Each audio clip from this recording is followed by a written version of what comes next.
बन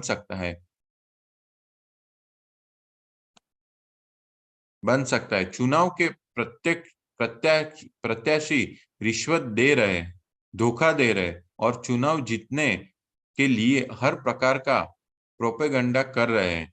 किसी न किसी प्रकार वे वोट पा जाते हैं और प्रधान पद पर अधिकार जमा बैठते हैं। यह प्रणाली खराब है। हरे कृष्णा। हरे कृष्णा प्रभु। धन्यवाद प्रभु, आपने बहुत ही सुंदर तरीके से इसे पढ़ा। धन्यवाद।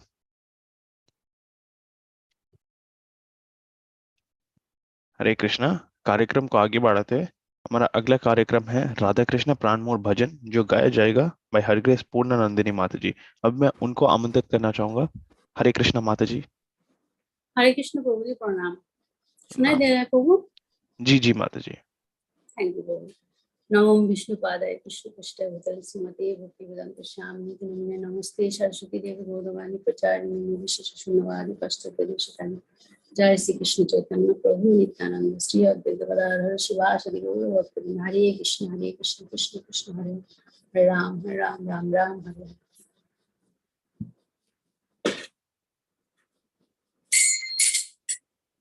राधा कृष्ण प्राण मोर जुगलो किशोर।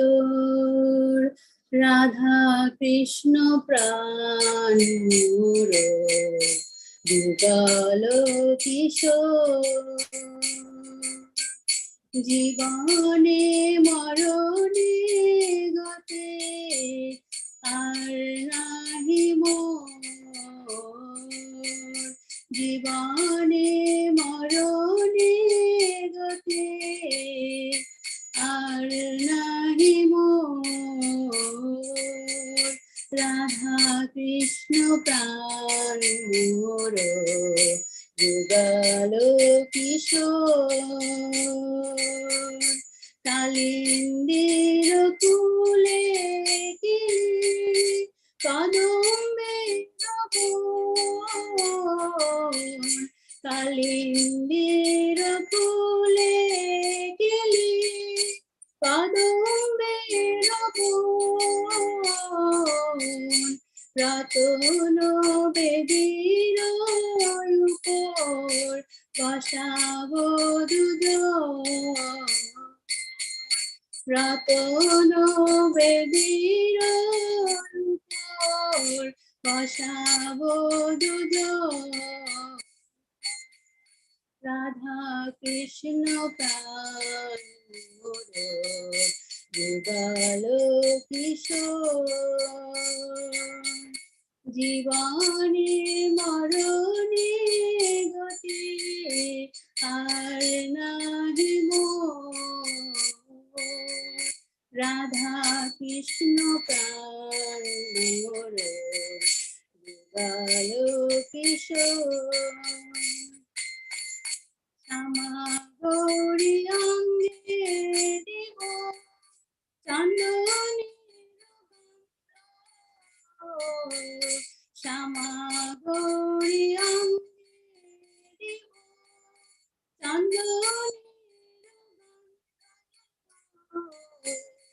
চামর ঢোলাব কবে হেরি মুখ চন্দ।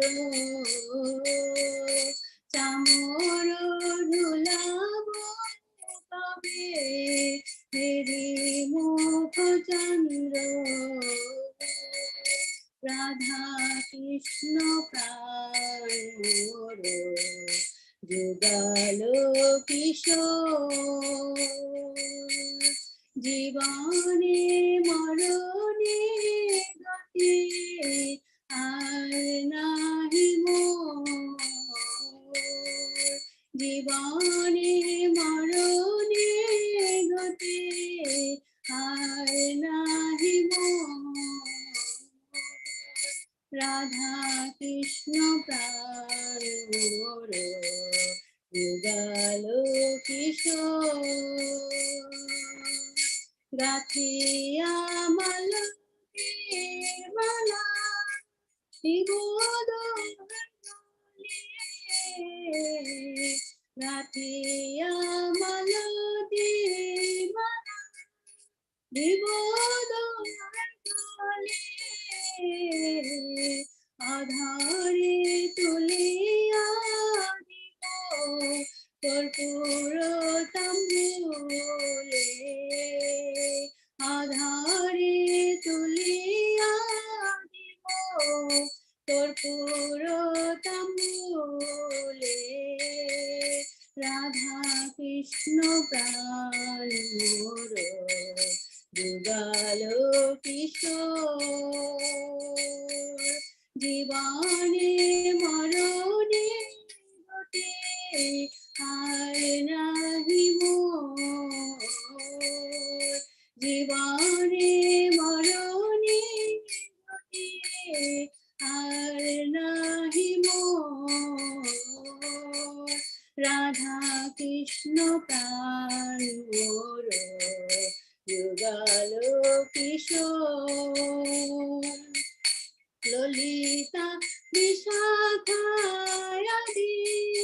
যত সখী বৃন্দ ললিতা বিশাখায়াদি যত সখী বৃন্দ আদায় করিব সেবা চরণার বিন্দ আদায় করিব সেবা চরণার বিন্দ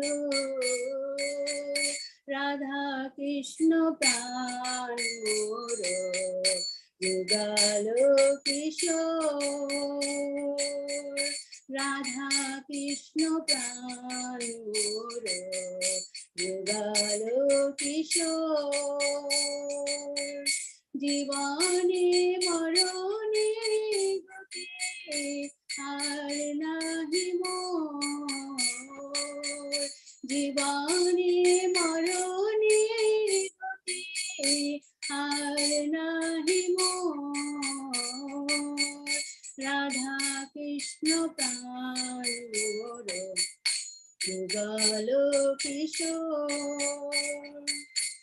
শ্রীকৃষ্ণ চৈতন্য প্রভু দাসের শ্রীকৃষ্ণ চৈতন্য প্রভু দাসের সেবায় বিলাস করে নরোত্তম দাস সেবায় বিলাস করে নরোত্তম দাস রাধা কৃষ্ণ প্রাণ মোর যুগল কিশোর রাধা কৃষ্ণ প্রাণ মোর যুগল কিশোর জীবনে মরণে গতি আর নাহি মোর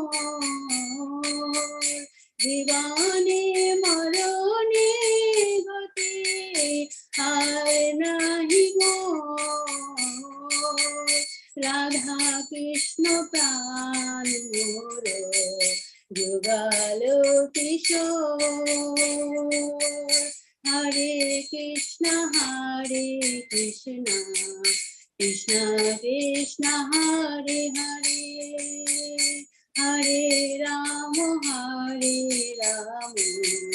Ram Ram Hare Hare Hare Krishna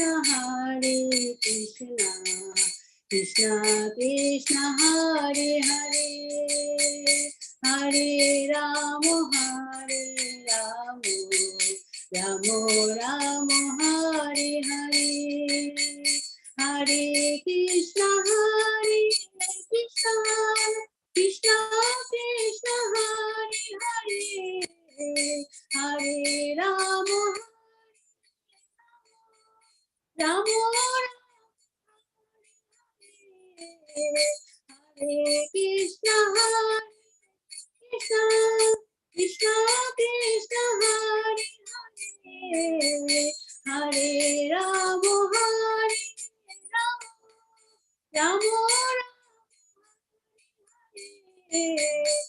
Hare Krishna Krishna Krishna Hare Hare Rama Rama Radha Krishna Pranamoro Jugalo Kishore Jivane Marone Gati Har Nahi Mor Jivane Marone Gati Har Nahi Mor Radha Krishna Pran Moro Jugalo Kishore Radha Krishna Pran Moro Jugalo Kishore Radha Krishna Pran Moro Jugalo Kishore. Hare Krishna Prabhuji. Translation.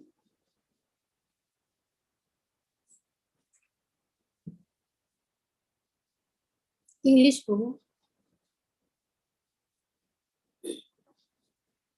The divine couple Sri Prabhuji English. Thank you, Prabhu. Translation.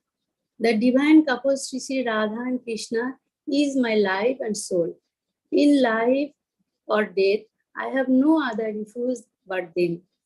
In a forest of small Kadamba trees on the bank of the Jamuna, I will seat the divine couple on a throne made of brilliant jewels.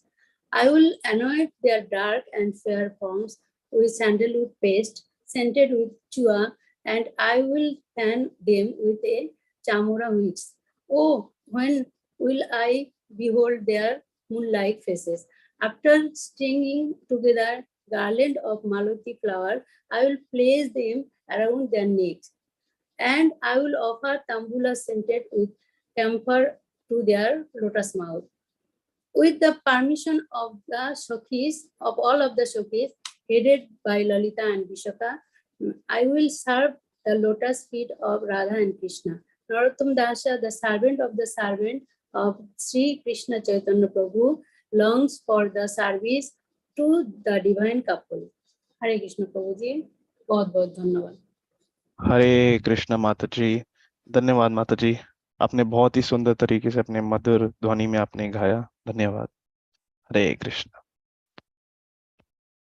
हरे कृष्ण. कार्यक्रम को आगे बढ़ाते हैं. अभी हम बढ़ते हैं अपने मुख्य कार्यक्रम जो है भगवत कथा. और आज हमारा परम सौभाग्य है कि आज हमें इस होलीनेस भानु स्वामी महाराज का एसोसिएशन मिलेगा. तो उनका परिचय के लिए मैं अपने होस्ट हिज ग्रेस अर्पित प्रभु को आमंत्रित करना चाहूंगा. हरे कृष्ण प्रभु.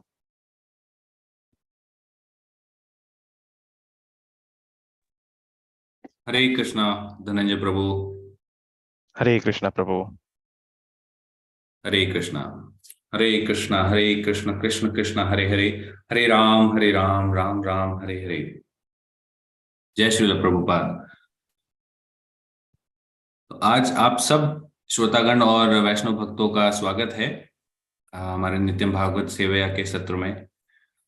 आज जैसा कि श्रीमान धनंजय प्रभु ने बताया कि हम सब बहुत ज्यादा भाग्यशाली हैं कि हमें श्रीमद भानु स्वामी महाराज का प्रवचन सुनने को मिलेगा.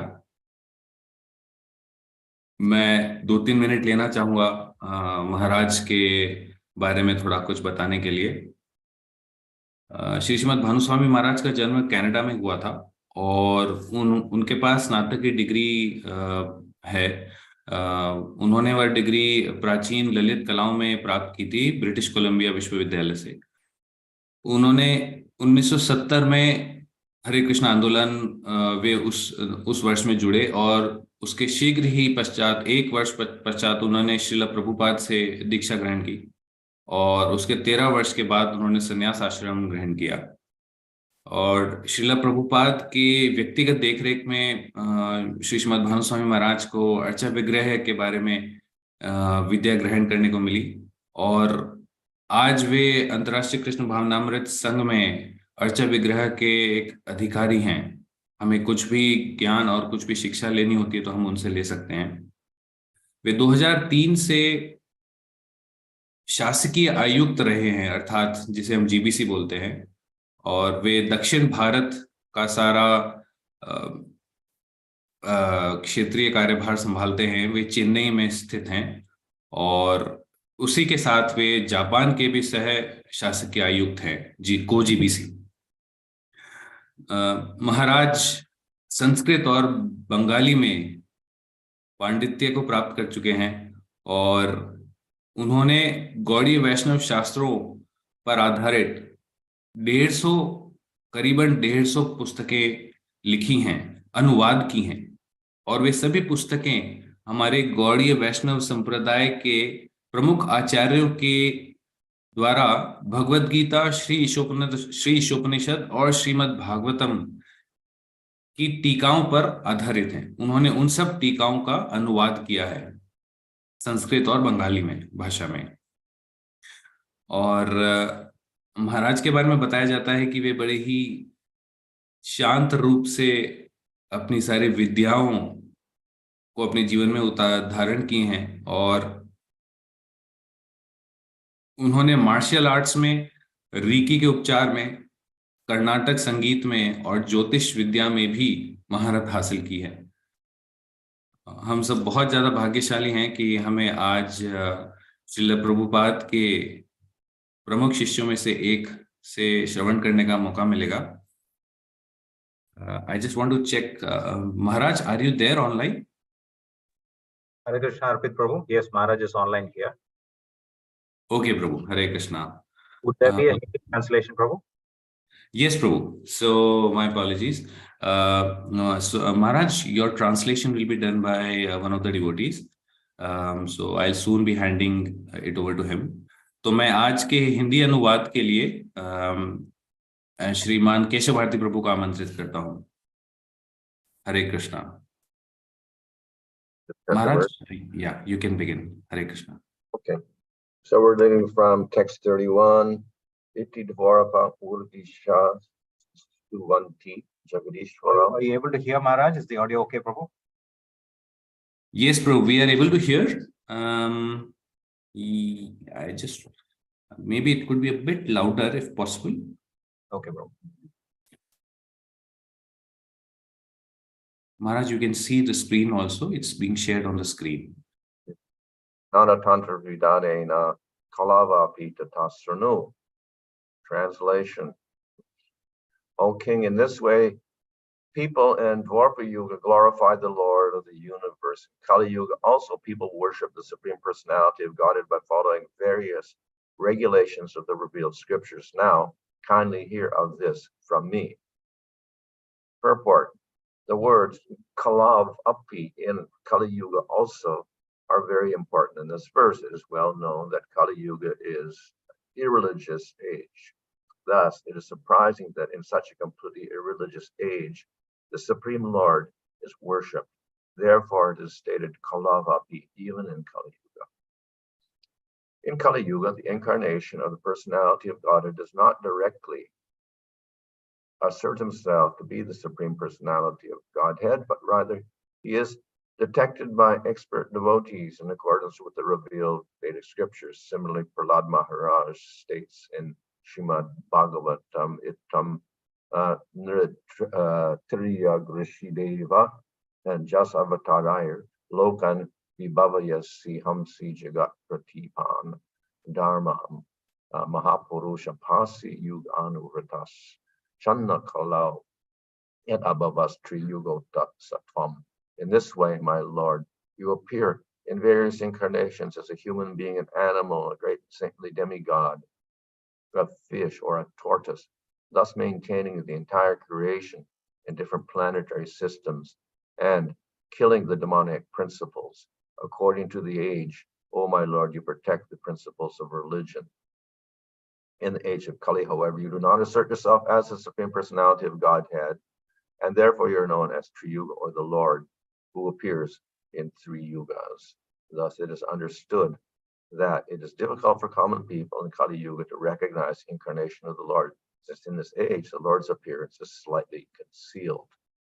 According to Srila Bhaktisiddhanta Saraswati Thakur, the word Nana Tantra Vidane Na indicates the importance in Kali Yuga of the Vaishnava scriptures known as the Pancharatras or Satvata Pancharatras. It is stated in the Bhagavatam, Sri Sudha Dvija Bandhu Nam Trai Na Suti Gochara. In Kali Yuga, it is impossible for ordinary people to perform highly technical Vedic sacrifices or the unbearable penances of the mystic yoga system.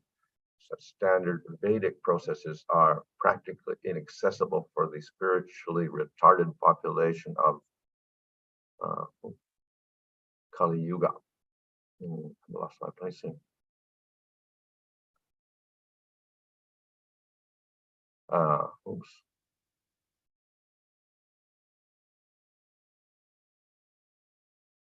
Just tantric scriptures are referred to in this verse, and it is stated that in Kali Yuga, these devotional processes taught by great acharyas such as Narada Muni are the only practical means for worshiping the Lord.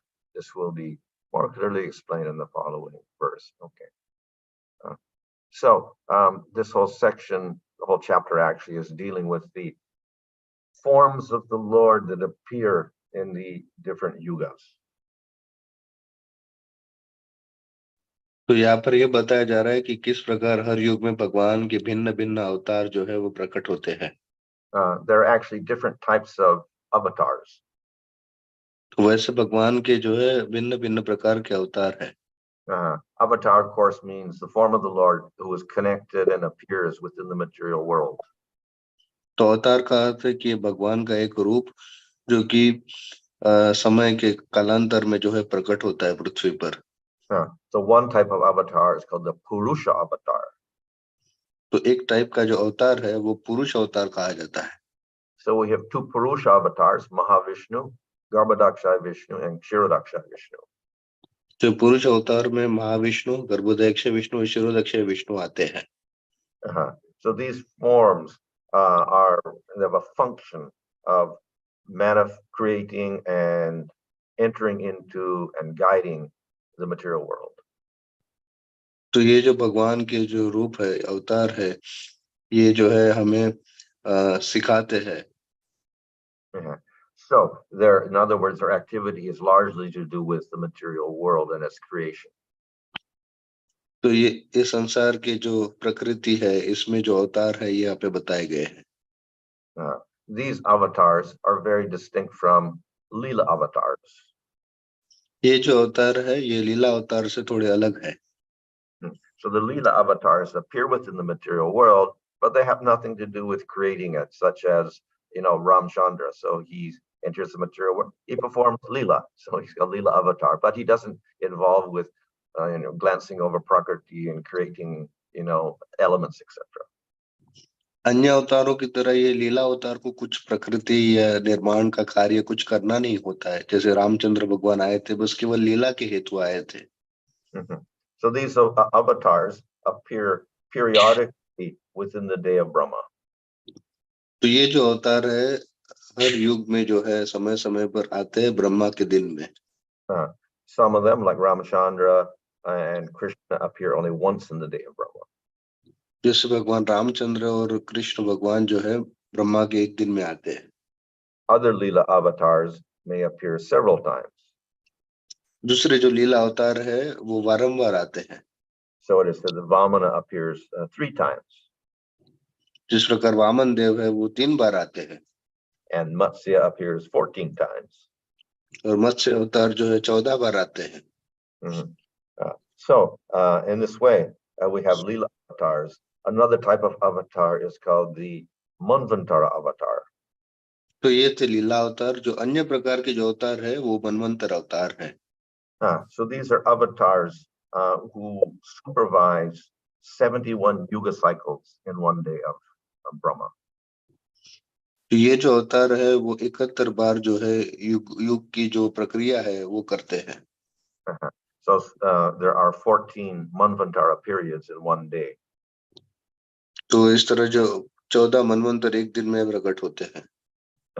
For instance, now we're in Vaivasvata avatar. उदाहरण के तौर पर अभी हम वैवस्वत मनु के अंतर्गत है। And the avatar presiding now is Vamanadev. और जो अवतार अभी जो विग्रह के रूप में है वो है वामन देव। So another type of avatar is called the Shaktiavesh avatar. अन्य प्रकार के जो अवतार है वो है शक्त्यावेश अवतार। So the Shaktiavesh avatar is not actually the Supreme Lord; he's a jiva with special powers. तो ये शक्त्यावेश अवतार जो है वो एक अन्य प्रकार के जीव है जिनके पास विशेष शक्तियां प्राप्त होती है। Hare Krishna. Can you hear me? Yes, Maharaj, I can hear.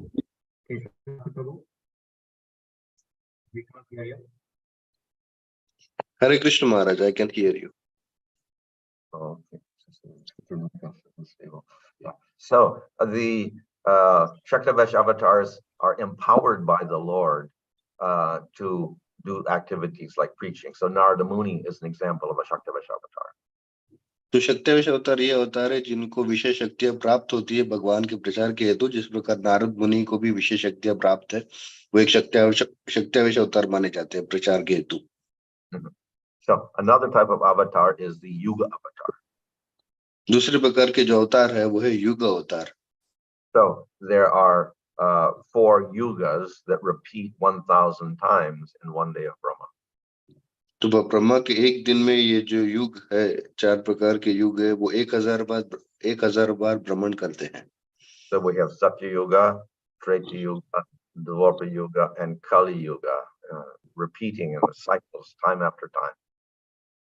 तो ये सतयुग, द्वापर युग, त्रेता युग और कलयुग ये जो है एक कालांतर के दरमियान जो है घूमते रहते हैं।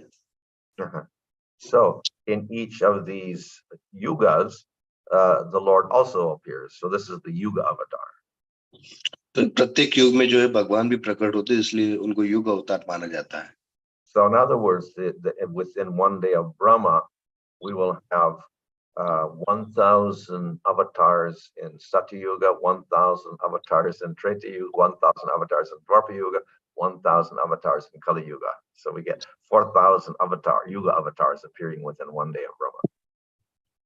तो हमको ब्रह्मा के एक दिन में 1000 जो है युग अवतार प्रकट होते हैं, जिस प्रकार 1000 सतयुग में आते हैं, 1000 द्वापर युग में, 1000 त्रेता युग में और 1000 कलयुग में भी आते हैं।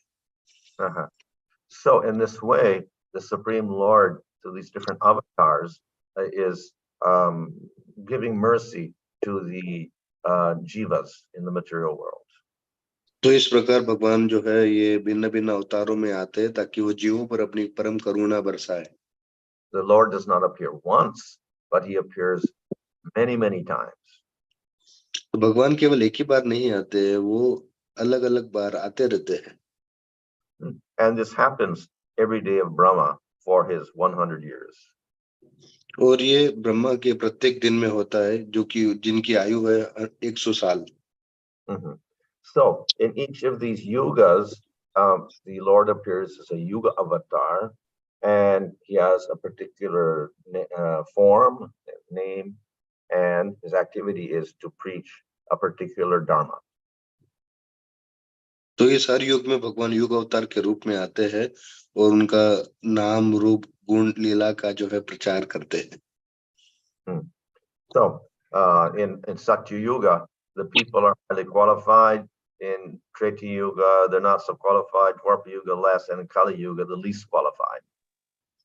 तो सतयुग में जो है पूर्ण रूप से शुद्ध होते हैं, त्रेता युग में थोड़े कम होते हैं, द्वापर युग में और थोड़े कम होते हैं और कलयुग में तो काफी कम शुद्ध होते हैं।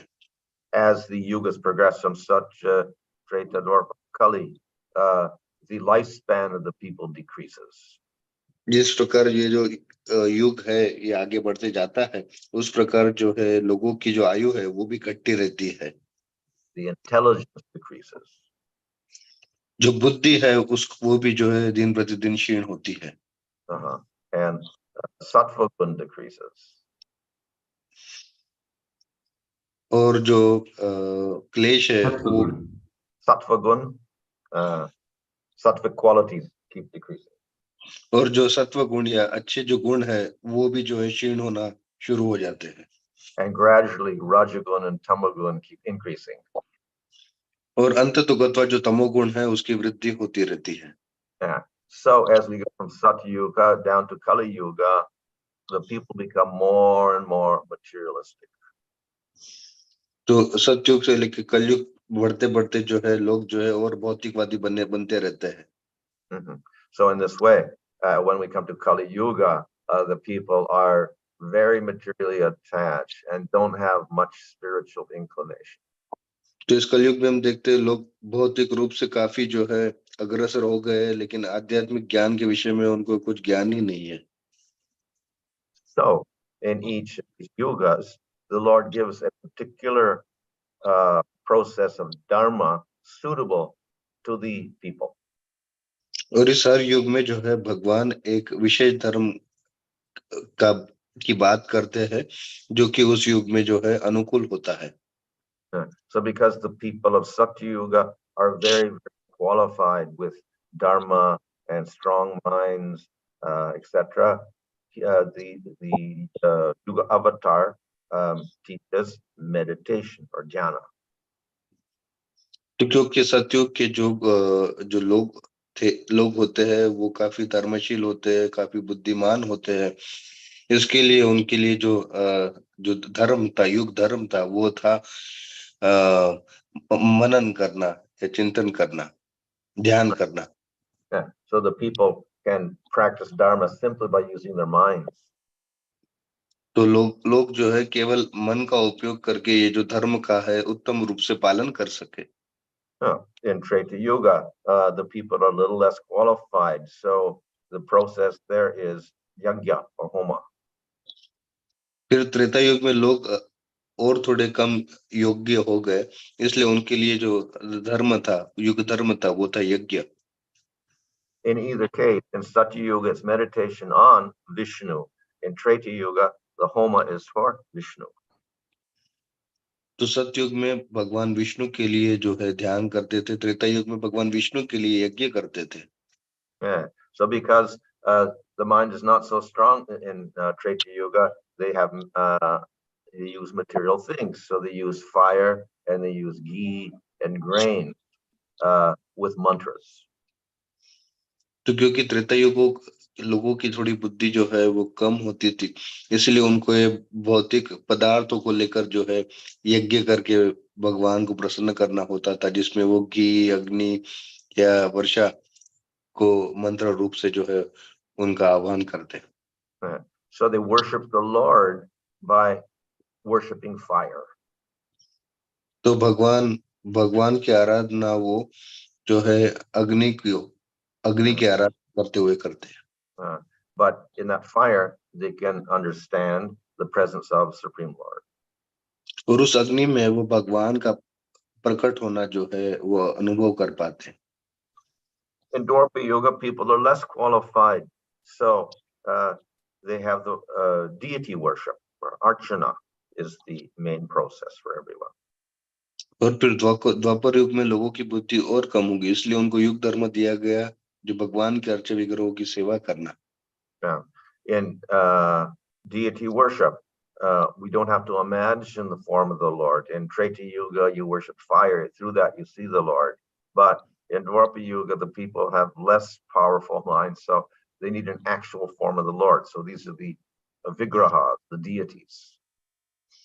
तो त्रेता युग में लोग जो है अग्नि में भगवान के स्वरूप को देख पाते थे या समझ पाते थे, लेकिन क्योंकि द्वापर युग में लोगों की बुद्धि कम थी, इसलिए उनको एक वास्तविक जो है मूर्तिमान स्वरूप चाहिए था जिसकी वो सेवा कर सके. इसीलिए द्वापर युग में विग्रह सेवा का महत्व है.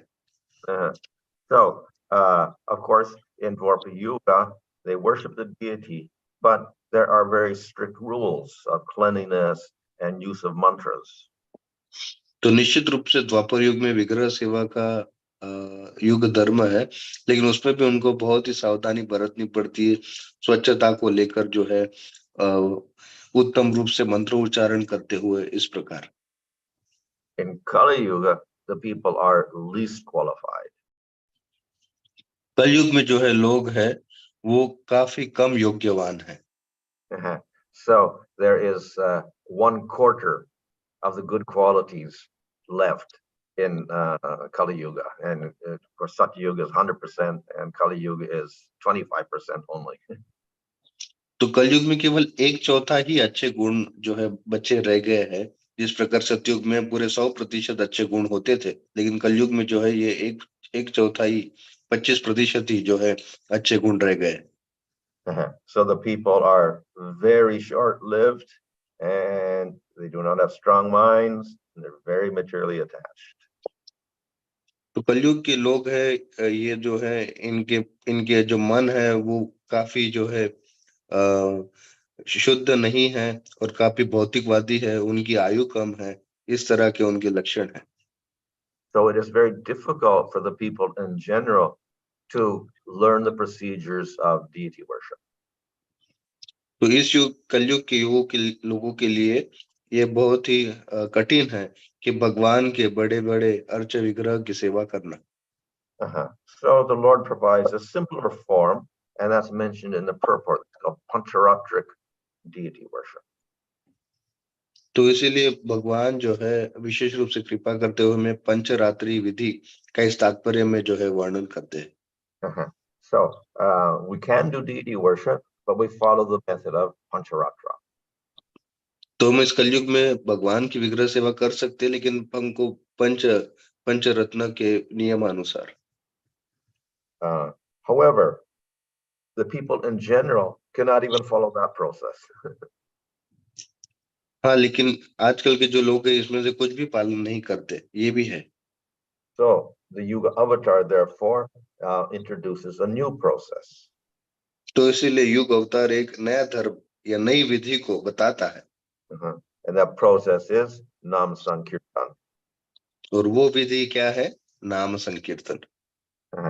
So Nam Sankirtan means, of course, Kirtan means glorifying or chanting. तो कीर्तन का अर्थ है भगवान का गुणगान करना या फिर मंत्रों का उच्चारण करना। And this is Nam Kirtan, so it's chanting the name of the Lord. और ये है नाम कीर्तन, अर्थात भगवान के नामों का गुणगान करना।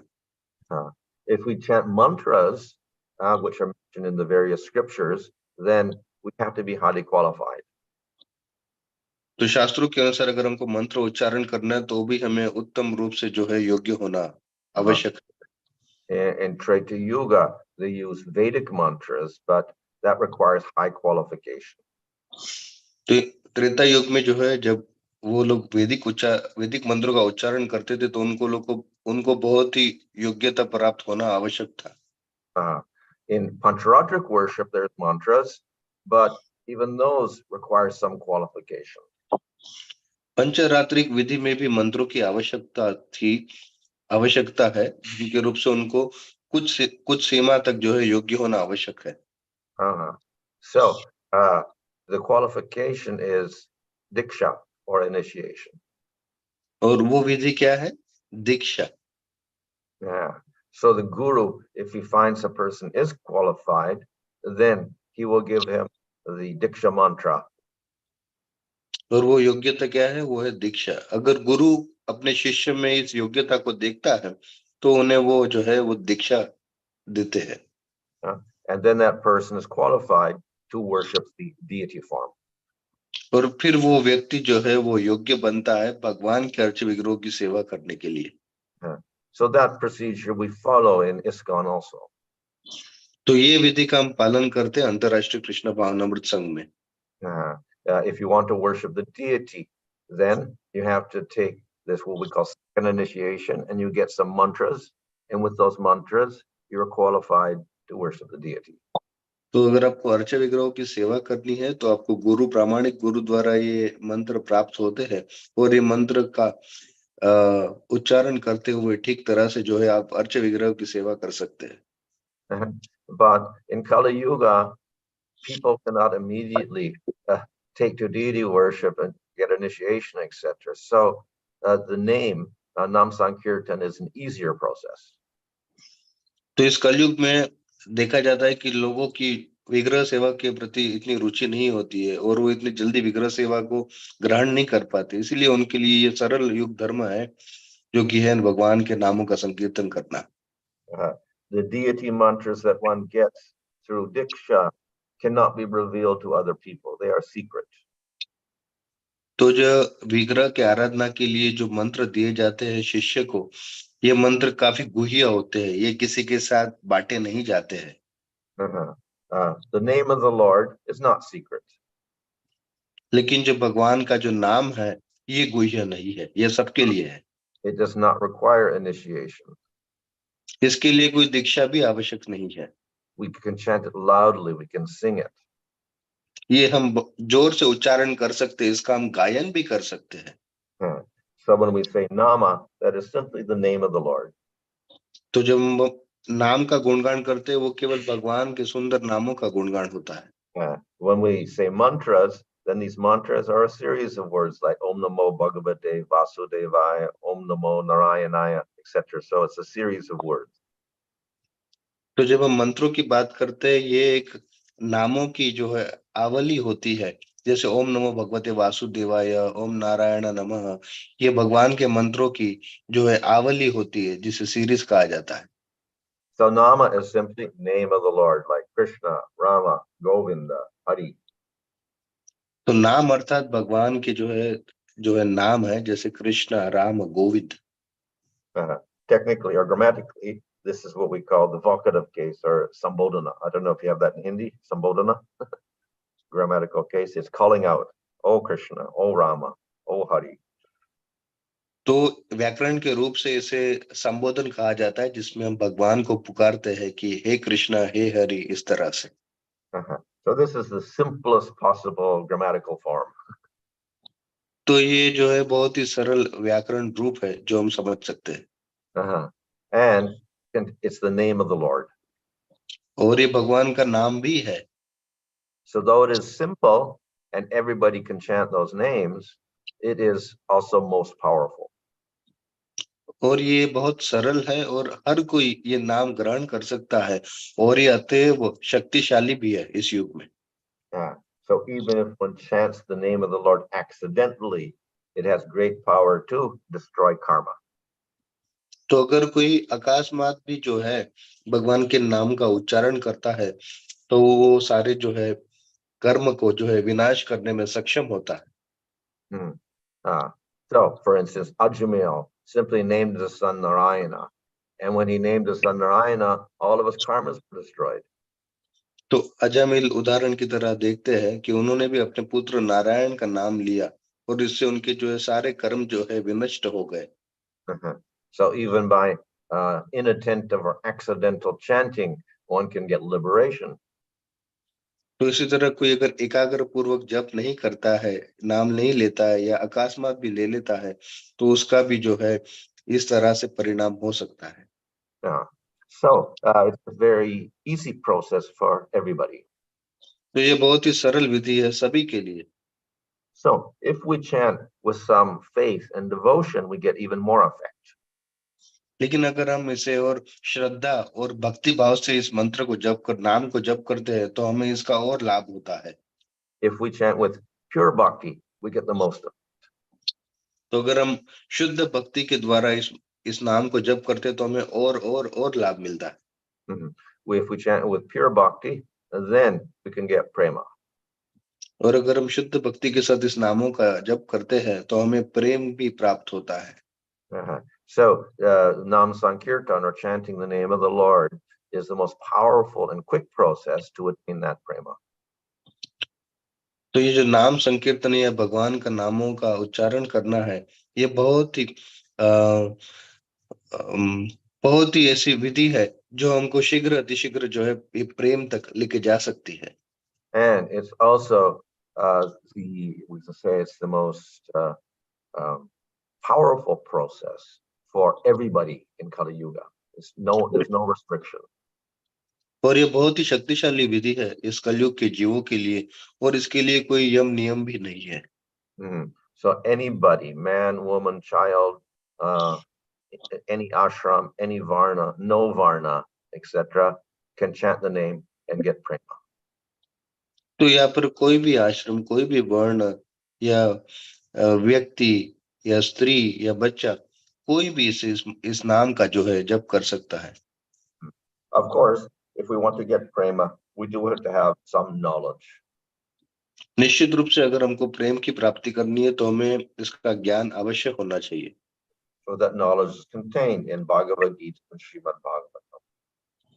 और इस ज्ञान की प्राप्ति हो सकती है हमको भगवत गीता और श्रीमद् भागवतम द्वारा। That knowledge is also available to everybody in Kali. तो ये ज्ञान भी जो है सभी के लिए उपलब्ध है इस कलयुग में भी। So in every yuga, a particular avatar, the yuga avatar comes and reveals particular process. तो हर युग में हर एक युग अवतार आके जो है उस युग की जो विधि है या धर्म है वो बतलाते हैं। So these other yuga avatars were previously discussed. तो जो अन्य युग अवतार है ये यहाँ पर पहले चर्चा हो चुकी है। And now the yuga avatar for Nam Sankirtan will be discussed. और जो अन्य युग अवतार है ये नाम संकीर्तन के लिए उसकी भी यहाँ पर चर्चा हो रही है। So 1,000 times in the day of Brahma, there's a Kali Yuga and there's a Kali Yuga avatar, and each Kali Yuga avatar will teach Nam Sankirtan. तो कलयुग में जो है ब्रह्मा के एक दिन में 1000 बार कलयुग में जो है युग अवतार आते हैं नाम संकीर्तन को समझाने के लिए। And that avatar is usually blackish. और वो जो अवतार है वो काले रंग के होते हैं। However, once in the day of Brahma, Krishna appears in the 28th Yuga cycle of Vaivasvata Manvantara. तो ब्रह्मा के एक दिन में 28 मनवंतर के दरमियान भगवान श्री कृष्ण जो है वो प्रकट होते हैं। So Krishna appears in Dwapar Yuga. और कृष्ण द्वापर युग में प्रकट होते हैं। Then in Kali Yuga, Yuga avatar for propagating Kirtan is Chaitanya Mahaprabhu. और इस कलयुग में जो भगवान का धर्म जो युग अवतार को बताने के लिए श्री चैतन्य महाप्रभु प्रकट होते हैं। So both Krishna and Chaitanya Mahaprabhu are not the regular Yuga avatars. They are very different. तो ये चैतन्य महाप्रभु और भगवान श्री कृष्ण ये वो बारंबार आने वाले युग अवतार नहीं है, ये बहुत ही कम आते हैं या एक ही बार आते हैं। Among all the forms of the Lord, Krishna is called Swayam Bhagavan. He is the supreme form. तो अन्य जो अवतार के की तुलना में भगवान श्री कृष्ण जो है वो स्वयं भगवान है। And Chaitanya Mahaprabhu is non-different from Krishna. और चैतन्य महाप्रभु भगवान श्री कृष्ण से अभिन्न है। So they're not the regular Yuga avatar who is an expansion from a Manvantara avatar. तो ये वो सरलता से आने वाले हमेशा आने वाले युग अवतार नहीं है जो कि मनवंतर के रूप में अपने आप का विस्तार करते हैं। So it is also described that usually the Dwapar Yuga avatar is greenish, but now in our particular Dwapar Yuga, Krishna appeared, he is blackish, Shama. तो ऐसा वर्णन किया जाता है कि जब द्वापर युग में जो युग अवतार आते हैं वो हरे रंग के होते हैं, लेकिन हम देखते हैं जो भगवान श्री कृष्ण जो है काले वर्ण में आए इस द्वापर युग में। And in Kali Yuga, the color of the avatar is usually black, but now it is golden. तो कलयुग में भी वास्तविक रूप में जो युग अवतार आते हैं उनका वर्ण काला होता है, लेकिन इस युग में हम देखते हैं कि भगवान का जो रंग है वो सुनहरा था। In this way, both the avatar in Dwapar Yuga and in Kali Yuga are very special. तो इस तरह से इस बार के द्वापर युग और कलयुग के जो युग अवतार है ये बहुत ही विशेष है। But in Kali Yuga, Lord Chaitanya also, like the usual Yuga avatar, teaches Nam Sankirtan. तो इस कलयुग में भगवान श्री चैतन्य जो है ये नाम संकीर्तन के रूप में जो है इस युग का धर्म बताते।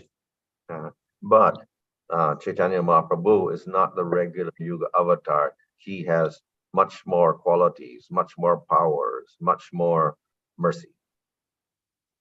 तो चैतन्य महाप्रभु है, ये वो बारंबार आने वाले युग अवतार नहीं है, ये बहुत ही जो है कम आते हैं और इनके पास वो समस्त गुणों से वो सुशोभित होते हैं. So Lord Chaitanya appears, he is golden in color because he is manifesting, he is Krishna manifesting the mood of Radha.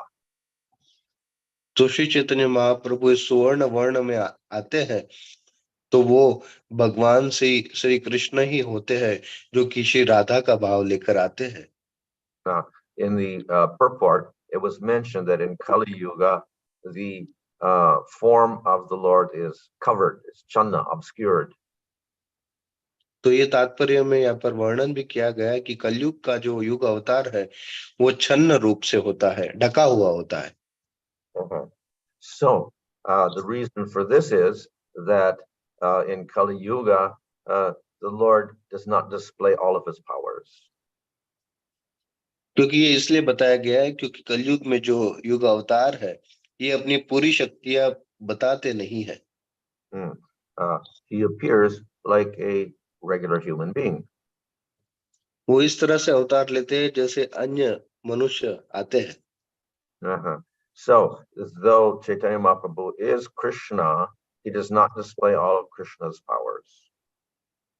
तो ये भगवान का जो रूप है वो कृष्ण ही है, लेकिन ये अपनी पूरी शक्तियां विद्यमान नहीं करते हैं.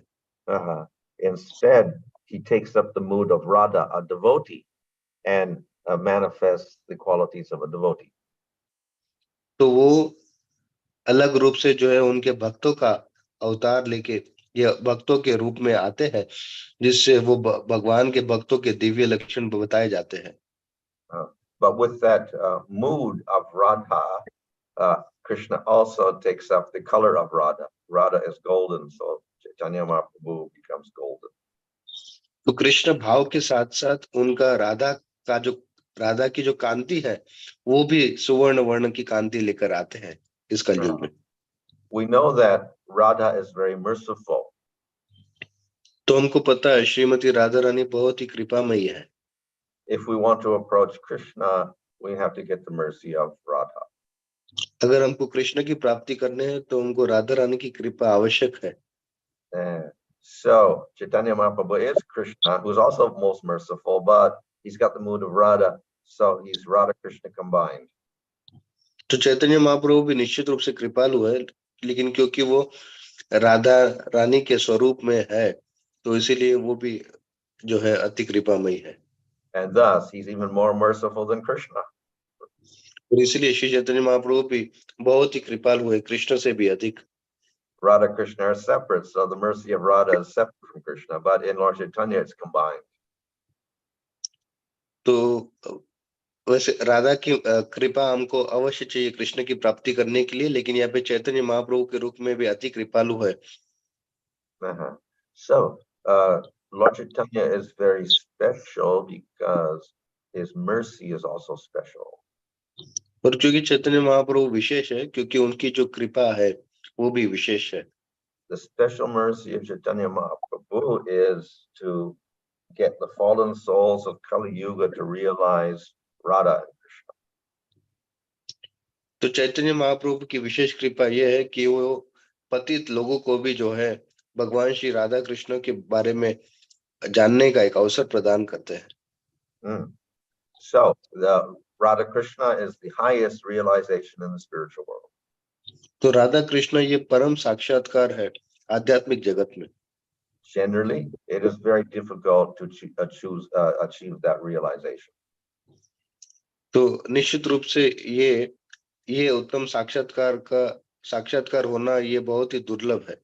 It's much easier to attain Lakshmi Narayana or Lakshmi Nrsimhadev, etc.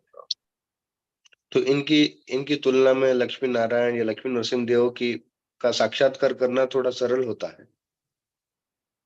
So how is it possible that one can attain Radha and Krishna so rare? तो ये कैसे संभव है, राधा कृष्ण जो इतने दुर्लभ है इनकी प्राप्ति कैसे की जाए?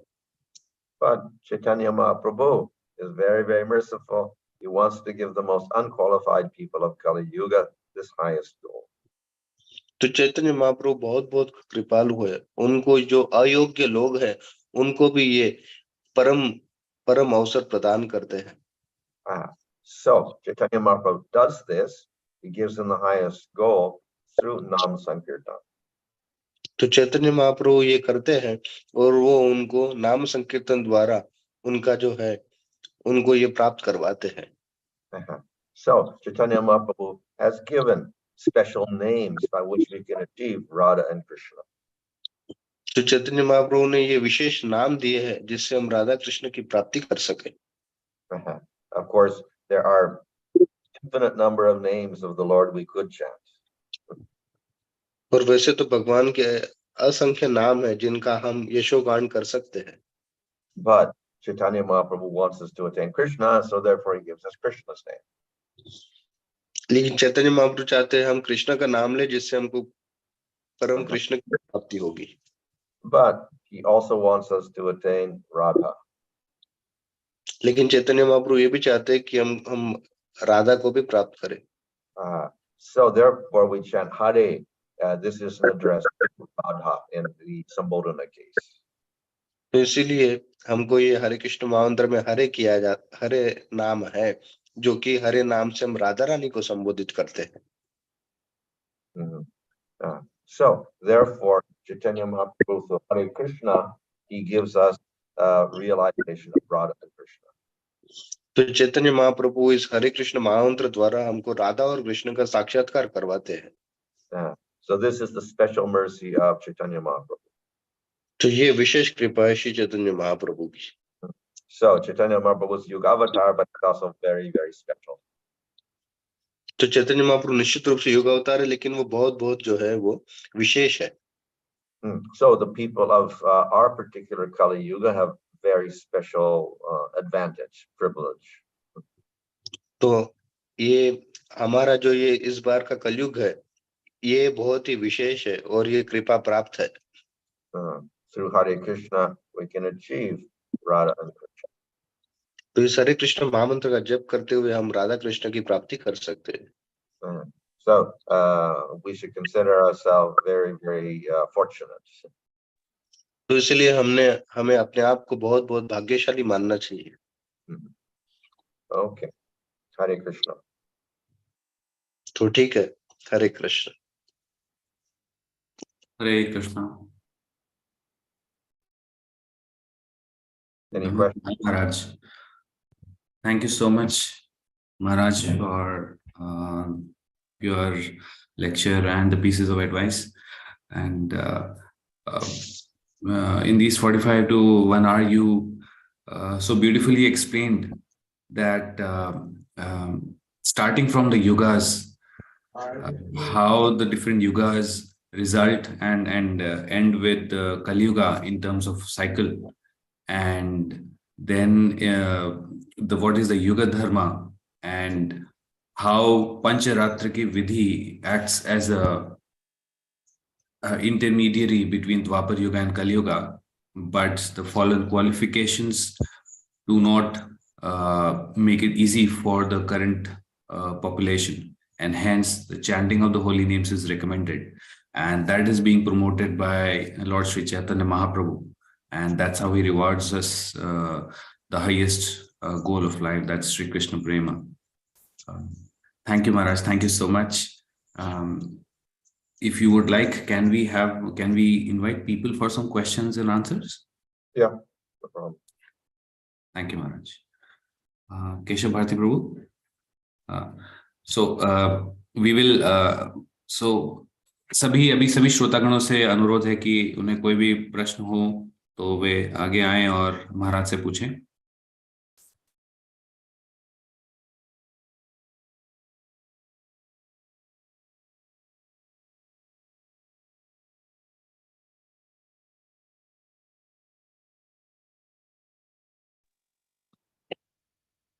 Hare Krishna Maharaj, thank you so much for the wonderful class. I have a small question. Maharaj, as you mentioned about Radha and Krishna and Shri Chaitanya Mahaprabhu, so sometimes we feel that when we hear about Krishna Katha, we fall in love with Lord Krishna. Sometimes we fall with Shri Chaitanya. When we hear about the pastimes of Chaitanya Leela, then we get inclined towards Chaitanya Mahaprabhu. So is it good that to have faith in both, and when we hear about them, we fall in love with them? So how we can understand this? You can translate question or what? Yeah. तो प्रश्न ये था महाराज कि जब हम कृष्ण के बारे में सुनते हैं तो हम उनकी ओर आकर्षित हो जाते हैं, जब हम चैतन्य महाप्रभु के बारे में सुनते हैं तो उनकी ओर आकर्षित हो जाते हैं।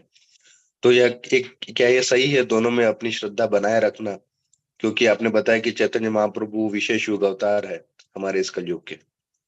So actually, to realize Radha and Krishna and appreciate them, the rule is that we have to worship Chaitanya Mahaprabhu. तो विधि यह है कि अगर हमको राधा कृष्ण को अगर समझना है तो पहले हमको चैतन्य महाप्रभु को उनकी भक्ति करनी होगी। If we become attracted to Chaitanya Mahaprabhu and worship him and chant the holy name, then we get qualification for worshiping Radha and Krishna. तो जब हम चैतन्य महाप्रभु की सेवा करेंगे, आराधना करेंगे, तो तभी हमको योग्यता प्राप्त होगी कि जिससे हम राधा कृष्ण की सेवा कर सके। This is understandable because actually they're non-different. Chaitanya Mahaprabhu is Krishna in another form. तो ये हम समझ सकते हैं क्योंकि ये दोनों अभिन्न है, कृष्ण और चैतन्य महाप्रभु ये एक ही है। There is a slight difference in quality. थोड़ी इनके गुणों में जो है भिन्नता है। Krishna is said to be Madhurya, very sweet. तो कृष्ण जो है वो माधुर्य है, वो काफी मीठे हैं। And Chaitanya Mahaprabhu is said to be Audorja, very compassionate. और चैतन्य महाप्रभु को बताया जाता है औदार्य, जो बहुत ही करुणामय है। But nevertheless, they are non-different. They're avatari, the source of all avatars. तो ये दोनों ये अवतारी है जो कि सारे अवतार के स्रोत है। Because Radha and Krishna are so elevated, it's difficult for people to get that realization. तो राधा और कृष्ण ये बहुत ही परम सिद्ध है या परम काष्ठा के ऊपर है, जिनको साधारण लोगों को इनको समझने के लिए काफी दुर्लभ होता है। So we can only do that through the mercy of Chaitanya Mahaprabhu. तो इसलिए हमको उनको चैतन्य महाप्रभु की कृपा देनी होगी। So we should be attached to both Radha Krishna and Chaitanya Mahaprabhu. तो इसलिए हमको दोनों राधा कृष्ण और चैतन्य महाप्रभु से आसक्त होना होगा। And if we go to the spiritual world, we can associate with both of them. और जब हम आध्यात्मिक लोग जाएंगे तब हम इनके साथ, दोनों के साथ जो है संग कर सकते हैं। Krishna has his form in the Vrindavan in the spiritual world, and we can associate with Krishna in different rasas like Madhurya rasa or Sankhya rasa or Vatsalya rasa or Dasya rasa. और ये अलग अलग रसों में जो है हम उनकी सेवा कर सकते हैं, जैसे शांत रस, दास्य रस, साख्य रस, माधुर्य रस, इस तरह। We can also associate with Chaitanya Mahaprabhu in Navadvip in the spiritual world. तो हम चैतन्य महाप्रभु के साथ भी नवद्वीप में जो है उनका संग कर सकते हैं। We see in Lord Chaitanya's pastimes, he's always surrounded by his various devotees of Navadvip. तो चैतन्य महाप्रभु की जो लीलाएं वे उनके इर्द गिर्द हमेशा उनके भक्त रहते हैं। And one of the major pastimes is Nam Sankirtan. और ये सबसे उनका जो मुख्य जो लीला है वो है नाम संकीर्तन। So by worshiping Chaitanya Mahaprabhu, we can go to the spiritual world and enter Navadvip there and participate in the Sankirtan movement of Chaitanya Mahaprabhu. तो हम इस तरह से जो है वहां पर जा सके, नाम संकीर्तन में भाग लेके जो है उनको प्रसन्न कर सकते हैं। So in this way, we can have two forms in the spiritual world. तो इस तरह से हमको ये दोनों लाभ प्राप्त हो सकते हैं आध्यात्मिक जगत में। Hare Krishna. Hare Krishna.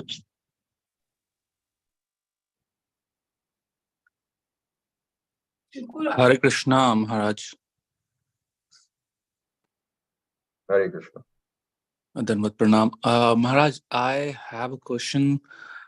Sometimes when we chant, during some days we feel connected and very close to Radha and Krishna, and during this, that connection is missing. So why does this happens? Why do we have so much of variation when we chant? Some weeks or some months will be very good chanting, and some days would be like you will feel a disconnect with Radha Krishna while chanting. So why does this happens? I really want to understand that. हरे कृष्ण। तो प्रश्न यह है कि हम जब भगवान का नाम लेते हैं तो काफी बार हम आसक्त हो जाते हैं और काफी बार हमारा जप भी अच्छा होता है, लेकिन कभी कभी ऐसा भी होता है कि हमारा जो है मन नहीं लगता है या फिर जो है उतनी आसक्ति हमको नाम में नहीं होती है। तो इसको कैसे हम समझे या कैसे इसको ठीक करें? So there are different stages in bhakti yoga. तो भक्ति में जो है अलग अलग स्तर होते हैं। Faith is the qualification for beginning. तो श्रद्धा ये योग्यता है भक्ति में। Then we begin the process of bhakti yoga. We learn scriptures, we chant the holy name, and we worship the deity, etc. फिर हम जो है वो श्रद्धा के बल पर जो है आगे फिर कथा श्रवण करते हैं या फिर अन्य विधि अपनाते हैं। But that worship takes two forms. तो इसके लिए हमको ये जो दो रूप है। So one is called anishtata, unsteady. और एक जो श्रद्धा है ये पूर्ण रूप से जो है स्थिर नहीं होती है। The other is called nishta or steady. और दूसरी होती है निष्ठा जो कि स्थिर श्रद्धा होती है। So the immediate goal of the devotee is to get from the unsteady or anishtata state to the steady.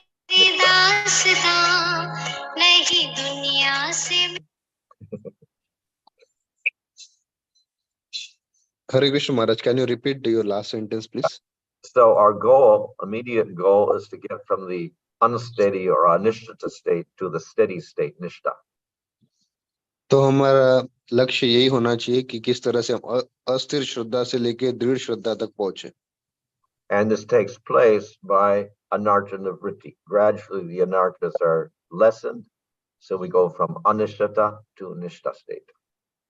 और इसके लिए विधि है अनर्थ निवृत्ति। अनर्थ निवृत्ति से जो है हम इस कोमल श्रद्धा से लेकर दृढ़ श्रद्धा तक जा पाते हैं। So one of the qualities or characteristics of the unsteady state, anishtata, is that sometimes one can do nicely, sometimes unsteadily, not so nicely, cannot concentrate. तो ये अस्थिर श्रद्धा की वजह से कभी कभी हम अच्छा करते हैं और कभी कभी हम अच्छा नहीं भी कर पाते हैं। So as we advance and we remove the anarthas, then gradually we can have more steadiness. तो इस तरह से जब हम अनर्थ कम करेंगे और इस भक्ति मार्ग में और दृढ़ता से अग्रसर होंगे तो तभी हमको ये स्थिर श्रद्धा तक हम पहुंच पाएंगे। So we can remove anarthas by the very process of bhakti itself, by chanting, worshipping, hearing, etc. तो इस अनर्थों का हम विनाश तभी कर पाएंगे जब हम नाम जप करेंगे या फिर अर्चा विग्रह की सेवा करेंगे या कथा श्रवण करेंगे इस तरह के विधियों से। So if we perform bhakti properly in association of devotees with hearing, chanting, remembering, worshipping, etc., then gradually we become steadier and steadier. तो अगर हम भक्तों के संग में आके ठीक तरह से भक्ति करेंगे, श्रवण कीर्तन या फिर उनका स्मरण या फिर उनके अर्च विग्रह की सेवा, तो निश्चित रूप से हम जो है दृढ़ श्रद्धा को प्राप्त कर पाएंगे। And we won't get this fluctuation between sometimes being very enthusiastic and sometimes being unenthusiastic. तो फिर हमको ऐसे चीजों का सामना नहीं कर पाएगा, कभी अच्छा होता है कभी बुरा होता है, हम इसको स्थिर कर पाएंगे। Hare Krishna. Thank you, Maharaj. Thank you, Hare Krishna.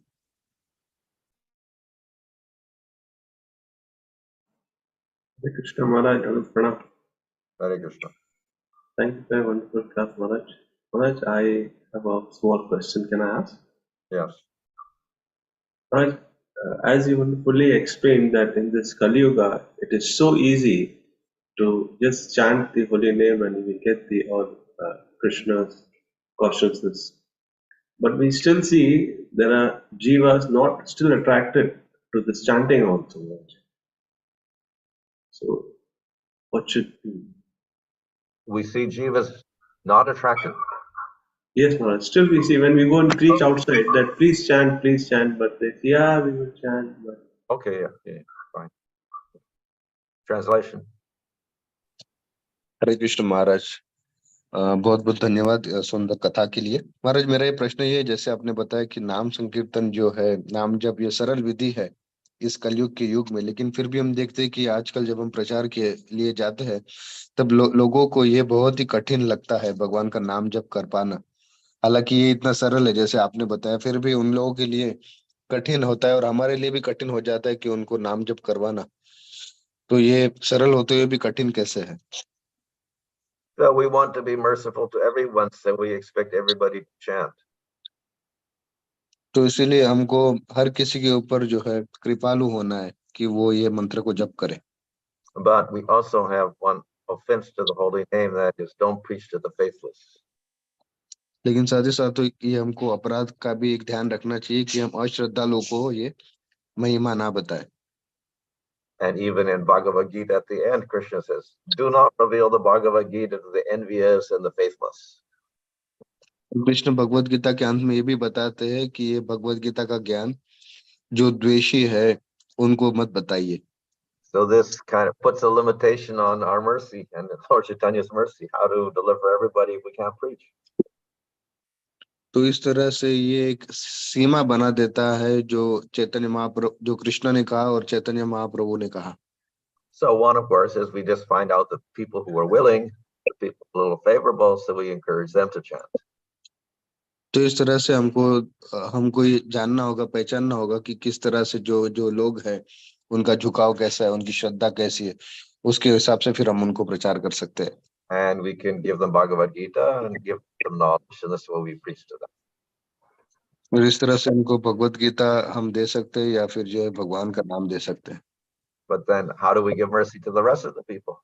Majority. तो हम इस तरह से जो श्रद्धालु है उनको तो कृपा देते हैं, लेकिन जो श्रद्धाहीन है उनको हम कैसे कृपा बांटे? So we cannot preach to these people, but at least they can hear the name. तो भले हम इन लोगों को जो है प्रचार नहीं कर सकते, लेकिन हमको ये देखना चाहिए कि किस तरह से ये कुछ श्रवण करे। So this is the method of preaching to the faithless people. They can hear the name, they're exposed to the name. We don't tell them anything about the name, but somehow or other they contact the name somehow. तो ये एक विधि है कि किस तरह से जो है हम उनको जो है किसी ना किसी तरह से बस ये नामों का श्रवण कर पाए। हालांकि हमको इसको अगर बताना नहीं है, लेकिन बस इनके सामने नाम जप करके ये जो है इनको जो है साक्षात्कार कर पाएंगे। And even if they don't know it's the name, it's still beneficial for them. भले उनको पता नहीं ये नाम क्या है, लेकिन फिर भी ये उनके लिए असरदार हो सकता है। Yeah. And by hearing this name constantly, then eventually they will get faith. और ये नाम जब वो बारंबार सुनेंगे तो निश्चित रूप से उनकी भी श्रद्धा विकसित होगी। So this is the way in which we preach to the faithless. We cannot directly preach. We call agyata sukriti. They somehow get exposure to the name, to prasadam, etc., even if they don't know it is Krishna. तो भले ही इन लोगों को कृष्ण के बारे में पता नहीं है, लेकिन इस तरह से हम नामों का जो है इनको श्रवण करवा के जो है इनकी श्रद्धा इसमें ला सकते हैं और सभी को ये कृपा की जो है प्राप्ति करवा सकते हैं, जैसे प्रसाद के माध्यम से या अन्य रूपों के माध्यम से हम इनको जो है इनकी श्रद्धा ला सकते हैं। So therefore we do have two distinct ways in which we can preach. तो इसी तरह हमारे पास दो भिन्न तरीके हैं जिससे हम प्रचार कर सकते हैं। One is to the faithful, and that we can do direct preaching. The other is to the unfaithful, and we have to be indirect. तो जो श्रद्धालु है उनको हम प्रत्यक्ष रूप से प्रचार कर सकते हैं, जो अश्रद्धालु है उनको हम अप्रत्यक्ष रूप से प्रचार कर सकते हैं। But if we do a lot of work to the faithless by finding means of exposing to the name. Eventually, we'll get more faithful people, so we can get more preaching that way. लेकिन हम ऐसे अगर अश्रद्धालु व्यक्तियों को देखते हैं तो उनको भी हम किसी ना किसी तरह से जो है ये नाम दे करके जो है उनको भी हम श्रद्धालु बना सकते हैं. Hare Krishna. Thank you, Maharaj. Thank you so much. Hare Krishna. Hare Krishna, Maharaj. Uh, Can I ask a question, Maharaj? yeah. Maharaj, as you said that Chaitanya Mahaprabhu is also one of the incarnation of in Kali Yuga. So, like we also heard many times this, like Jai Vijay also came in this Jagai and Madai. But whereas we heard that they came only for 3 births, and this is the 4th birth. And even Chaitanya Mahaprabhu is also in disguised avatar. But many people say that you are hearing Srimad Bhagavatam, you are hearing, that's why you're claiming him as a god. So how to convince them that he is really a god? Like Parashuram also, Parashar Muni also said that God has 6 opulence, all powerful, all beauty, all knowledge, and all this. So how to explain them that Chaitanya Mahaprabhu is real incarnation in Kali Yuga? हरे कृष्ण. तो प्रश्न यह है कि हम जैसे आपने कहा कि चैतन्य महाप्रभु युग अवतार है, तो क्या हम ये भी समझ सकते हैं कि जो जय विजय है वो भी जो है उनको जैसे 3 बार आने का जो है अवसर मिला था, तो क्या हम जगाई मधाई को भी वही समझ सकते हैं? और एक हम शास्त्रों में देखते हैं कि लोग बताते हैं श्रीमद् भागवतम के से कि जो चैतन्य महाप्रभु है ये पूर्ण भगवान नहीं है, ये केवल एक अवतार ही है, या उनकी वो पूर्ण महिमा नहीं जानते. और पराशर मुनि भी भगवान के 6 ऐश्वर्य का वर्णन करते हैं. तो ये हम कैसे समझे कि चैतन्य महाप्रभु ही परम पुरुषोत्तम भगवान है, या दूसरों को कैसे बताए? So anyone who wants to have the faith in Chaitanya Mahaprabhu will also have to accept scriptures. तो अगर किसी को चैतन्य महाप्रभु में श्रद्धा लानी है तो उनको पहले शास्त्रों को श्रवण करना होगा. If one wants to have faith in Vasudev, we could say, well, Vasudev is not showing the 6 opulences. He's not showing all powers. He doesn't kill any demons. He doesn't so many things. So how do we know that Vasudev is avatar? तो अगर हमको व्यासदेव को भी समझना है तो हम उनमें 6 ऐश्वर्य नहीं देखते कि उन्होंने इनको मारा या ये पराक्रम किया. Of course, even Krishna, who's the most powerful, kills demons. But the demons say, you're not an avatar. You're a human being. तो निश्चित रूप से भगवान श्री कृष्ण भी असुरों का संहार करते हैं और वो असुर उनको कहते हैं कि आप कोई अवतार नहीं है, आप तो केवल साधारण मनुष्य हैं. Yeah. So ultimately, we have to go to scriptures to say who is an avatar, who's not an avatar.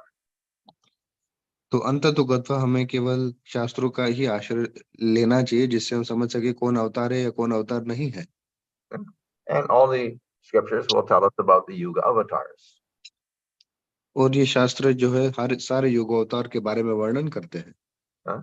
And here in Bhagavatam, we have even very specific ideas about the form and the activities of the Kali Yuga avatar. Bhagavat में हम देख सकते हैं कि इस प्रकार जो है क्रियाएं है, प्रक्रिया है, ये इस युग के अवतारों की. And these fit the activities and the form of Chaitanya Mahaprabhu. वो हम चैतन्य महाप्रभु का भी जो रूप है या उनके पराक्रम है वो भी देख सकते हैं. So we have to go by scripture. If people don't want to accept scripture, we cannot really convince them of anything. तो इसलिए हमको शास्त्रों के माध्यम से जाना चाहिए. अगर लोगों की श्रद्धा शास्त्रों में नहीं है तो फिर हम उनको कैसे ये सब ज्ञान समझा पाएंगे? So let them accept the authority of Srimad Bhagavatam. तो इसलिए उनको विवश कीजिए ताकि वो श्रीमद् भागवतम की ये जो वर्णन है या महिमा है इसको समझने के लिए. This was the final Purana written by Vedavyas, avatar of the Lord. तो उनको ये श्रीमद् भागवतम स्वीकार करने के लिए विवश कीजिए, क्योंकि ये ही वो विशेष रूप से या अंततोगत्वा यही एक पुराण है जो व्यासदेव द्वारा विरचित है.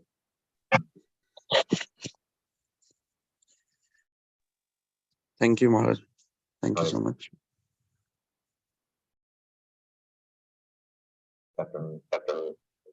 Hi, Krishna Maharaj. Maharaj, can we take one last question, Maharaj? I guess so. Maharaj, continuing the same topic on Chaitanya Mahaprabhu, in tomorrow's verse, it talks about Krishna Varnam Tusha Krishnam. Although it is given in Srimad Bhagavatam, to be honest with you, this verse is not so popular, other than the ISKCON society. Of course, there are other Bhagavatam followers. They don't give exact explanation for this verse as we give it, which is related to Chaitanya Mahaprabhu, like Krishna Varnam Tusha Krishna. Why is that, Maharaj? Can we say can we say they are in ignorance or they have not understood Shastras properly?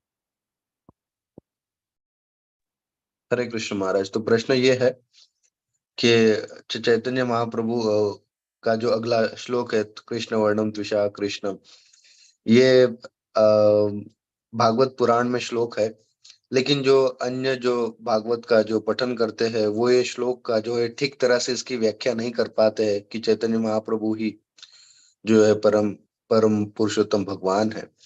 तो क्या हम ऐसा समझे कि ये लोग अपने पूर्ण ज्ञान में नहीं है, ये अज्ञान में है, इस तरह से क्या हम इनको समझ सकते हैं, क्योंकि वो इसका ठीक तरह से व्याख्या नहीं कर पाते परम पुरुषोत्तम भगवान के रूप में चैतन्य महाप्रभु का?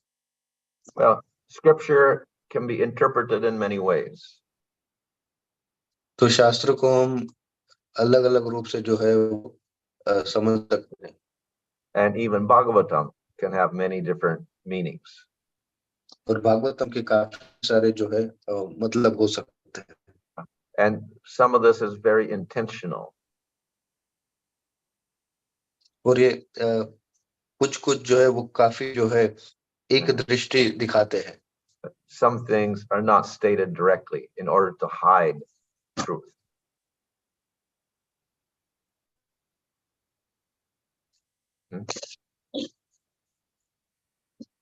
Hare Krishna. Yes, Maharaj. Yeah. Okay. So the truth is hidden in some cases intentionally, so that only those who are, let's say, very, very devotional can understand the real meaning. तो सत्य तो इसमें छुपाई है, लेकिन जो बहुत भक्तिमयी है वो उनका जो है जो सार है वो ले सकते हैं।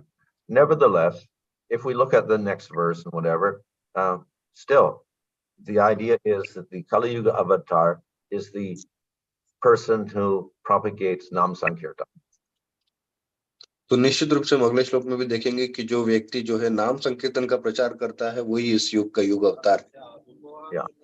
So one must identify somebody as that avatar. Who is it?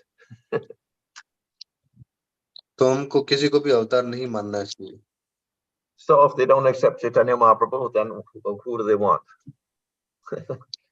तो अगर उनको चैतन्य महाप्रभु को स्वीकार नहीं तो करना है तो उन्हें वो किसको स्वीकार करेंगे? Who is the person that fits that description? तो ये शास्त्रों का यही जो है उपदेश है। Yeah. So they cannot just refuse, but they have to give us an alternative. तो ये भले स्वीकार नहीं करेंगे तो हमें उनको जो है एक दूसरा अवसर देना चाहिए। And ultimately, they should be preaching Nam Sankirtan, and they should be delivering all the people of Kali Yuga.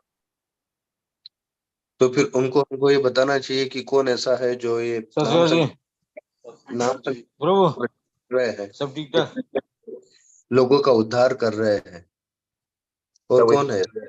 Chaitanya Mahaprabhu is the one who most aptly, most suitably fits that description. तो चैतन्य महाप्रभु ही वो व्यक्तित्व है जिनका शास्त्रों में जैसा वर्णन किया है उनसे ही वो मिलते हैं। We will also see there are other verses to support this. और हम देखेंगे अन्य श्लोक भी इसी का समर्थन करते हैं। For instance, when Garga Muni described the birth of Krishna, he talks about the different yuga avatars.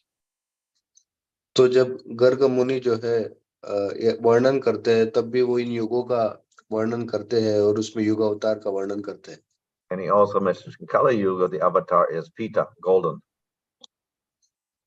और वो ये भी वर्णन करते हैं कि कलयुग में भी जो है अवतार है वो पीत अर्थात पीले रंग का होगा. So, we have to see according to the description who best fits that description. तो इसी तरह से हमको ये जो व्याख्यान है जो भागवतम में किया गया है इसके अनुसार हमको देखना चाहिए कि कौन भगवान है, कौन युग अवतार है. Hare Krishna. Thank you, Maharaj. Hare Wonderful. Krishna. Okay, Haribol. So class is on tomorrow's Monday. Hare Krishna. Pranam Maharaj. Thank you so much for your precious time today and to give us Bhagavatam class. We'll proceed onwards, Maharaj, with our announcements. So, you're on mute, Maharaj, if you're saying something. Hare Krishna. Hare Krishna. तो अब हम आगे बढ़ते हैं.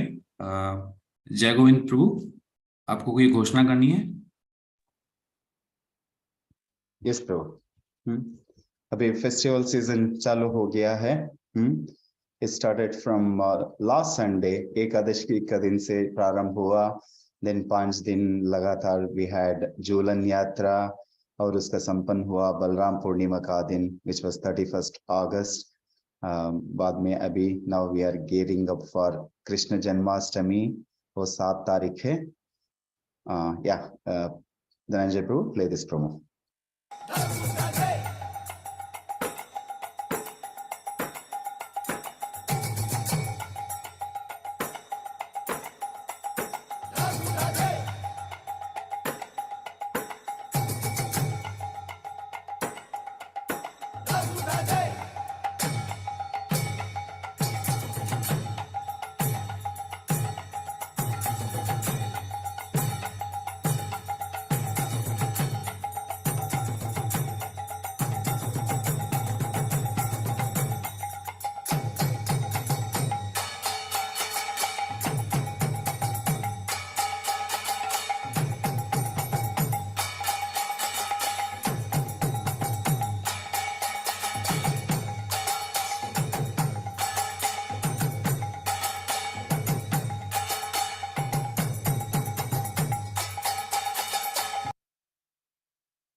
ये तो हमारा promo था.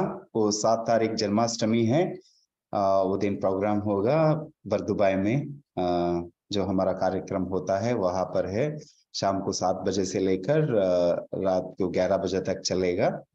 और उसका अगला दिन जो है विच इज फ्राइडे 8 तारीख, वो दिन नंदोत्सव और शिला प्रभुपाद का आविर्भाव दिवस हम लोग मना रहा है. वही दिन सिंधी हॉल बरदुबाई में होगा. शाम को 8 बजे से लेकर 10 बजे तक होने वाला है कार्यक्रम. और उसका अगला सैटरडे जो है 9 तारीख, वो दिन शाम को रीजेंट स्कूल में कार्यक्रम है. कल्चरल प्रोग्राम है, ड्रामा है, डांस है और महाअभिषेक है. और वहाँ पर हम वी आर एक्सपेक्टिंग सम 100 लालास टू कम फॉर द अभिषेक वो दिन.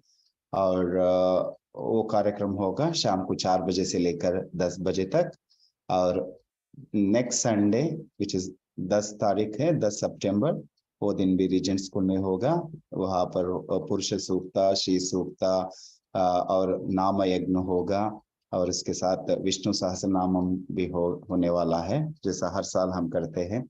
सभी भक्तों से निवेदन है पूरा जो हमारा कार्यक्रम में जुड़िए और please bring all our friends और relatives. और काफी सारा सेवा का अवसर है. Please volunteer yourself. Don't expect somebody will call you and to take up some service. No, please you volunteer yourself. Call Arpit Prabhu, call Pamanan Prabhu, call Vidyagati Prabhu, call us.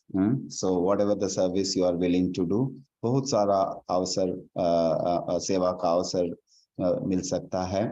Because we have crowd control, we have prasad distribution, our prasad making, बहुत सारा सेवा का opportunities है. Please volunteer yourself. और कल reagent school में हमारा कार्यक्रम होगा as usual 11 बजे से लेकर 2 बजे तक। कल भी हमारा बीच में होंगे परम पूज्य Bhanu Maharaj. So we will hear nectar from Maharaj. Hare Krishna प्रभु, over to you for prayers. Hare Krishna, जय गोविंद प्रभु। धन्यवाद प्रभु जी। हरे कृष्ण प्रभु, प्रणाम प्रभु। रेजिडेंस स्कूल में जो लाला अभिषेकम उसके लिए कोई चार्ज है? हाँ, थोड़ा सा चार्ज है माता जी, नॉमिनल चार्ज, क्योंकि ने उसके लिए आपका लाला के लिए नया ड्रेस देने वाला है, नया मुकुट देने वाला है। So we are charging some minimum charges माता जी। ओके प्रभु, अगर बोल देंगे तो अच्छा होगा, क्योंकि वो मेरा फ्रेंड लोग को लाला देना है, इसीलिए। माता जी एक पोस्टर में भेजा गया है, वहां पर आप क्लिक कीजिए, उसको पूरा जानकारी मिल जाएंगी। Okay, thank you Prabhu. Hare Krishna. Prabhu sorry, मेरा भी एक छोटा प्रश्न था। सिर्फ लाला का ही अभिषेक होगा, या अगर डीटी बहुत छोटे हैं तो श्री श्री श्याम सुंदर को भी लेके आ सकते हैं? और it's Janmashtami, so it's only Lala? Yeah, it's only Lala Prabhu for this. Okay, so Maharaj बोल रहे थे ना, so we should not do the rasa bas. So now we are worshipping Lord in the mood of Vatsalya Bhav. Yes. So let's have only Lala. Sure Prabhu, sure. धन्यवाद, धन्यवाद प्रभु। तो अब अभी हम कार्यक्रम को आगे बढ़ाते हुए सभी के लिए प्रार्थना करते हैं। कुछ प्रार्थनाओं से हम मुख्य रूप से आरंभ करते हैं। सबसे पहले हमें श्री श्रीमद जयपताका स्वामी महाराज के स्वास्थ्य के लिए प्रार्थना करनी है, और हिज ग्रेस राधा पादा पंकज प्रभु के स्वास्थ्य के लिए, और श्रीमान श्यामचंद्र प्रभु के लिए, और पूर्ण पुरुषोत्तम प्रभु पूर्णानंद प्रभु जी के भ्राता, और श्री रतन कुमार उचानी जो कि श्रीमान नरोत्तम कृष्ण प्रभु के पिताजी हैं, उनके स्वास्थ्य के लिए, और सुमित्रा माता जी जो कि हमारे रस सिंधु कृष्ण बलराम प्रभु जी की धर्मपत्नी हैं, उनके लिए, और रत्नभूषण प्रभु जी के लिए, और भी किसी की प्रार्थना है तो आप बता सकते हैं। हम सभी भक्तों के, सभी श्रोतागणों के हरे कृष्णा प्रभु जी, हमने प्रेयर किया था ऋषि देव कपूर जी के लिए, तो संजू देवान माता जी ने बोला था, तो थैंक यू बोल रही हैं। उन्होंने मैसेज किया कि भाई he is feeling better, thank you बोल रही हैं उनके प्रेयर। और प्रभु जी प्रेयर चाहिए थी रामदास के लिए, थैंक यू। श्योर प्रभु, रामदास प्रभु के लिए और माता जी ने धन्यवाद दिया। तो सभी के आध्यात्मिक प्रगति और स्वास्थ्य के लिए हम प्रार्थना करते हैं। सर्वे जना सुखिनो भवन्तु। 3 बार हम हरे कृष्ण महामंत्र का जाप करेंगे। हरे कृष्ण कृष्ण कृष्ण हरे हरे, हरे राम राम राम हरे हरे, हरे कृष्ण कृष्ण कृष्ण हरे हरे, हरे राम राम राम हरे हरे, हरे कृष्ण कृष्ण कृष्ण हरे हरे, हरे राम राम राम हरे हरे। धन्यवाद। धनंजय प्रभु। ओके प्रभु, आई लैंड।